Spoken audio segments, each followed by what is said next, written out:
Recent statistics have shown that over 60% of Americans have never met a Muslim. It goes without saying that with statistics like that, many people would of course have questions about Islam and Muslims. During times like these, it is more important than ever that we support ICNA's proactive efforts to educate Americans about Islam and Muslims. So much of the conversations around Islamophobia acknowledge the fact that the fear of Islam and Muslims comes from ignorance.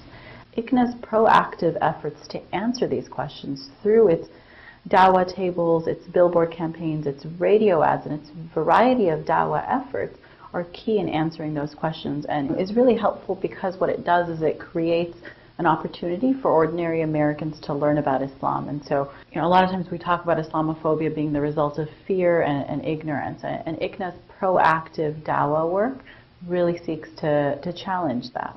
Please join me at their annual supporters dinner, Sunday, April 3rd, featuring keynote speaker Lauren Booth at the Santa Clara Marriott. Subhanallah walhamdulillah.